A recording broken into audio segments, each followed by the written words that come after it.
कुमार खन्ना जी, प्रदेश के समाज कल्याण विभाग के मंत्री श्री रमापति शास्त्री जी, विभाग के इस जनपद के प्रभारी मंत्री सूक्ष्म लघु मध्यम उद्यम तथा निर्यात प्रोत्साहन विभाग के मंत्री श्री सिद्धार्थनाथ सिंह जी, माननीय सांसद केसरगंज श्री ब्रजभूषण शरण सिंह जी, माननीय सांसद गोंडा कुंवर कीर्तिवर्धन सिंह जी, भारतीय जनता पार्टी के इस जनपद के प्रभारी विधान परिषद सदस्य श्री अवनीश सिंह जी,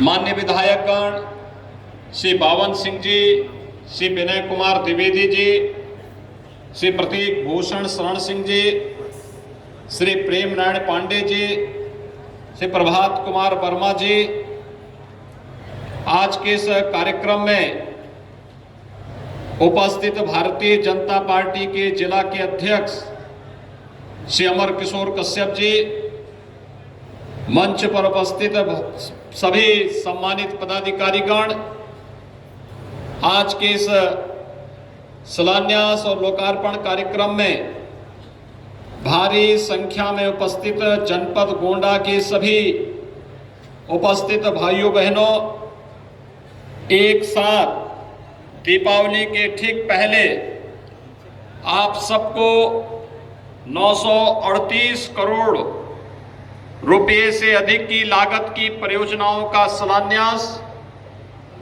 और यहां पर लगभग 193 करोड़ रुपए से अधिक की परियोजनाओं का जहां पर शिलान्यास का लोकार्पण का कार्यक्रम हो रहा है। 144 परियोजनाओं के लोकार्पण और शिलान्यास के लिए मैं जनपद गोंडा वासियों को प्रदेश सरकार की ओर से हृदय से बधाई देता हूं। आप सबके प्रति मैं अपनी शुभकामनाएं व्यक्त करता हूं। भाइयों बहनों, ये जो परियोजनाएं हैं, इसमें बहुप्रतीक्षित आपकी जो मांग थी कि जनपद गोंडा में भी मेडिकल कॉलेज होना चाहिए, इस मेडिकल कॉलेज के शिलान्यास का कार्यक्रम भी आज यहां पर आज पूरा हो रहा है। यानी शिलान्यास का मतलब 2022-23 में इसी सत्र में इस मेडिकल कॉलेज में प्रवेश भी प्रारंभ हो जाएगा। इस संकल्प के साथ आज इस शिलान्यास का कार्यक्रम यहां पर संपन्न हो रहा है। अनेक अन्य परियोजनाएं हैं जो जनपद गोंडा के लिए आने वाले समय में अत्यंत उपयोगी होने जा रहे हैं। खासतौर पर राजकीय महाविद्यालय भवानीपुर कला, कृषि महाविद्यालय करनेनगंज, राजकीय इंजीनियरिंग कॉलेज, अटल आवासीय विद्यालय जो रजिस्टर्ड श्रमिक हैं और अनाथ बच्चे हैं, उन बच्चों के लिए आवासीय विद्यालय के लिए अटल आवासीय विद्यालय हर कमिश्नरी मुख्यालय पे सरकार स्थापित कर रही है। पशु चिकित्सालय, पुलिस लाइन में 200 पुलिस कर्मियों के लिए बैरक का निर्माण, 300 शैय्यायुक्त उच्चीकृत चिकित्सालय, विधि विज्ञान प्रयोगशाला, ITI, ATS Siswa Mankapur, polytechnic और भवन जोत में भी एक ITI के निर्माण से जुड़ी हुई तथा यहां PSC पानी में भी 200 पुलिस कर्मियों के लिए बैरक के निर्माण की कार्रवाई। यानी ये तमाम प्रकार की परियोजनाएं हैं जो सड़क से भी जुड़ी हुई हैं, शिक्षा से भी जुड़ी हुई है, स्वास्थ्य से भी जुड़ी हुई है, स्किल डेवलपमेंट से भी जुड़ी हुई है और प्रत्येक नागरिक के जीवन में परिवर्तनकारी सिद्ध हो सकती है। आज 1132 32 करोड़ रुपए की लागत की इन परियोजनाओं का लोकार्पण और शिलान्यास करते हुए मुझे अत्यंत आनंद की अनुभूति हो रही है। और इस आनंद की अनुभूति के इन क्षणों में मैं आप सबको हृदय से बधाई देता हूं। आप सबके प्रति मैं अपनी शुभकामनाएं भी व्यक्त करता हूं। भाइयों बहनों, ये वही क्षेत्र है जो आज से 4.5 वर्ष पहले तक योजनाएं भी नहीं आ पाती थी, और जो योजनाएं आती भी थी वह बंदर बांट की शिकार होती थी। याद करिए, यहां पर एल्गिन ब्रिज में हर वर्ष गोंडा, बहराइच, बाराबंकी में भीषण बाढ़ आती थी। अभी 1 सप्ताह पहले आपने देखा होगा 7.5 लाख क्यूसेक जल छोड़े जाने के बावजूद भी यहां पर बाढ़ यहां की आम जनजीवन को बाल बांका नहीं कर पाई। कारण साफ था, जब नियत साफ हो और जनता के प्रति संवेदनशील सरकार हो तो फिर जनधन की हानि को रोका जा सकता है। और प्रदेश सरकार ने जनप्रतिनिधियों के सहयोग से, प्रशासनिक तंत्र के माध्यम से और जनता जनार्दन के आशीर्वाद से इसी कार्य को पूरा किया है। आज यहां की सड़कें, मुझे याद है 2017 के पहले मुझे अक्सर इस मार्ग से गोंडा होते हुए, बलरामपुर होते हुए मां पाटेश्वरी के दर्शन करने के लिए जाना होता था। गोंडा से मुझे देवीपाटन पहुंचने में 3-3.5 घंटे लगते थे, लेकिन आज मैं कह सकता हूं गोंडा से देवीपाटन की दूरी मात्र 1 घंटे में पूरी की जा सकती है, क्योंकि आज अच्छी सड़क आपके जनपद के अंदर भी बन चुकी है। कनेक्टिविटी को बेहतर किया गया है।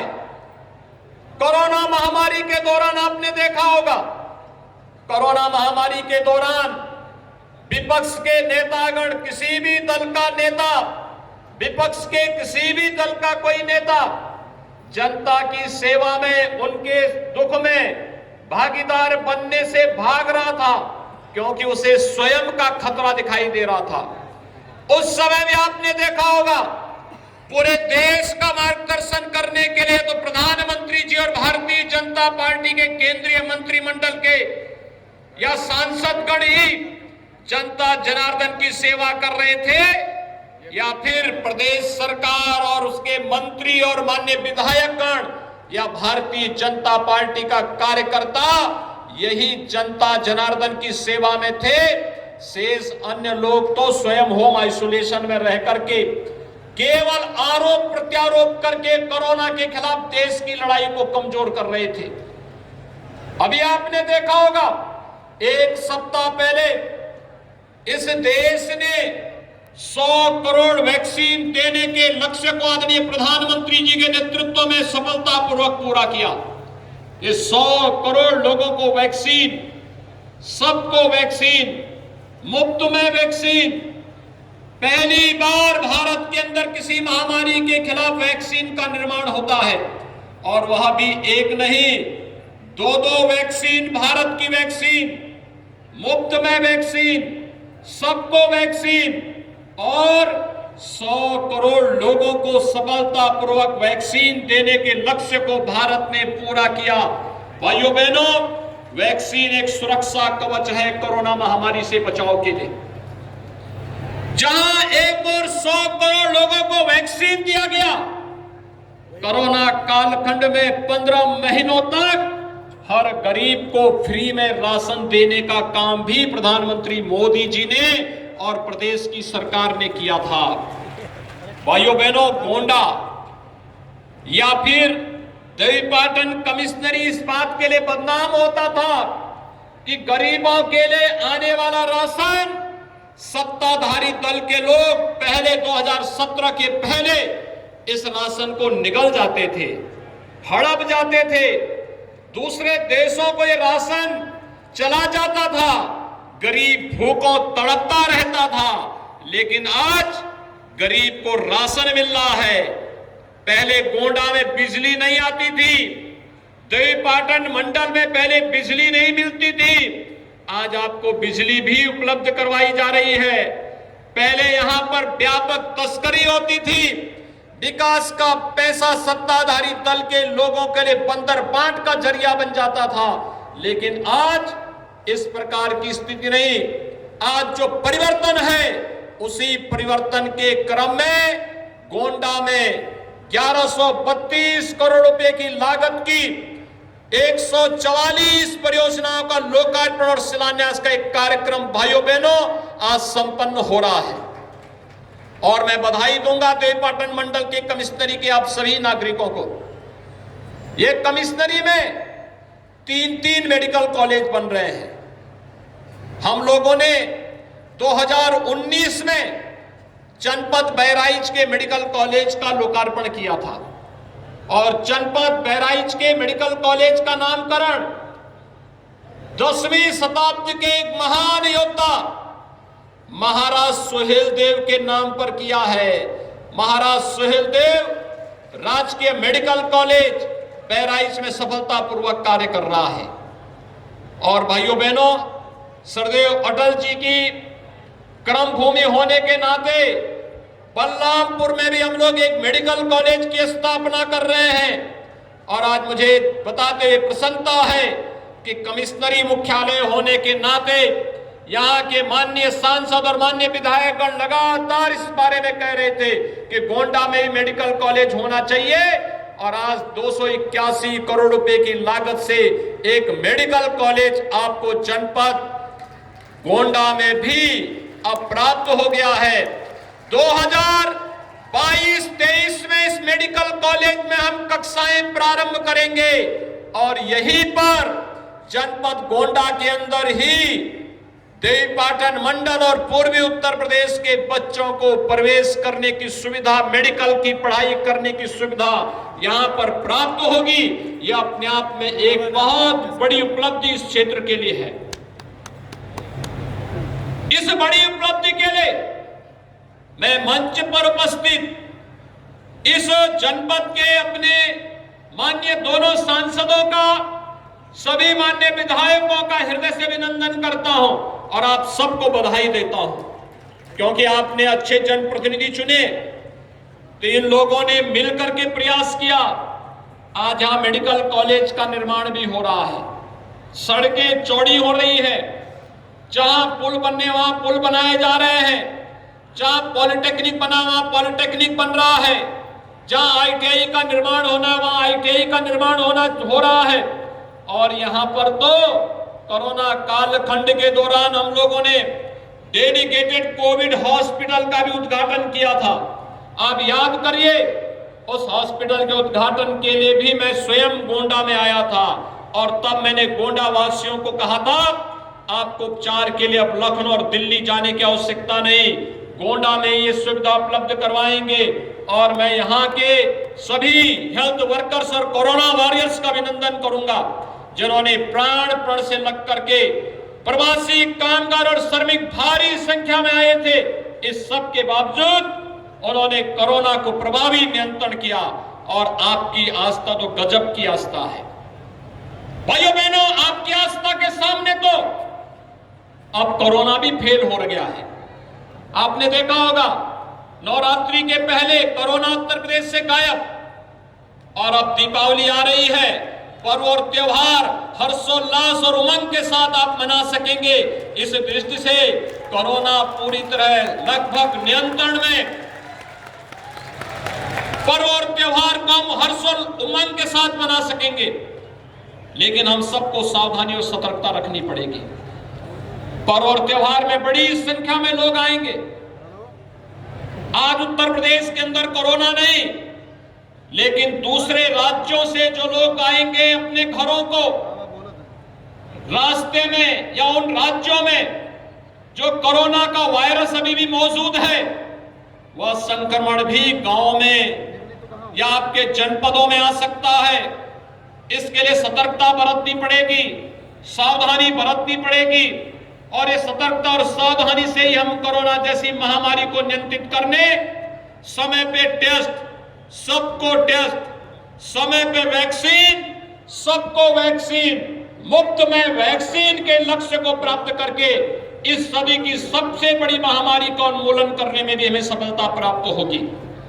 भाइयों बहनों, आज आप देख रहे होंगे 2017 के पहले प्रदेश की स्थिति क्या थी। 2017 के पहले कानून व्यवस्था की स्थिति बदहाल थी।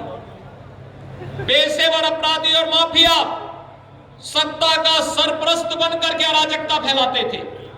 पर्व और त्योहार शांतिपूर्ण ढंग से सौहार्दपूर्ण माहौल में आप नहीं मना सकते थे, और जब भी पर्व और त्योहार आते थे, होली आती थी, दीपावली आती थी, जन्माष्टमी, रामनवमी, शिवरात्रि, रक्षाबंधन, इन पर्व और त्योहारों के पहले कर्फ्यू लग जाता था।